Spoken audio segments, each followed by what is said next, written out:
So, paano nga ba ako natutong mag-Japanese? Sa totoo lang, natuto akong mag-Japanese. Hindi rin kasi ako nag-aral dito. Yung iba kasi meron silang mga pinasukan na Japanese language na school. Ako kasi, mahilig akong manood ng drama sa TV.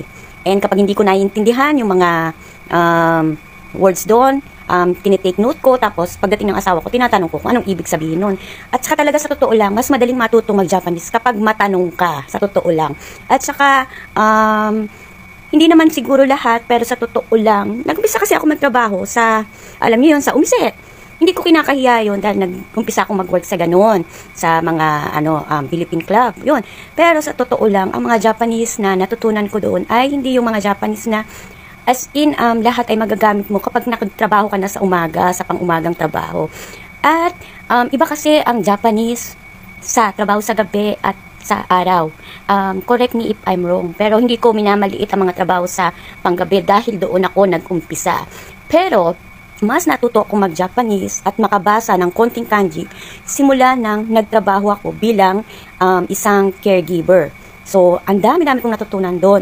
Isa na doon sa pagbasa ng mga kanji ng pangalan ng mga inaalagaan namin. So, habang tumatagal, natatandaan ko na siya, and minsan nagugulat ang asawa ko kapag binabasa ko yung nasa TV at tama, sabi niya, "Mama, ang galing mo nang magbasa." Pero sa totoo lang, may mga kanji na akala mo ito yon pero iba ang basa. So, iba-iba yon. So, kaya ako natutong mag-Japanese ay dahil sa matanong ako. Yun lang. Kaya kailangan, kung gusto nyong matuto talaga, or lalong-lalo na yung mga bago dito sa Japan, kung gusto nyo talagang matuto mag-Japanese, sipagan ninyong manood ng mga news, ng mga drama, dyan sa TV, at wag yung puro games. At saka, kapag ka may mga salitang hindi kayo naiintindihan, i-take note nyo, tapos, kung sino yung Japanese na mas madaling makausap, itanong ninyo, or sa mga asawa ninyo, or sa mga kaibigan yung mga Japanese, itanong nyo kung ano ibig sabihin ng salitang yon.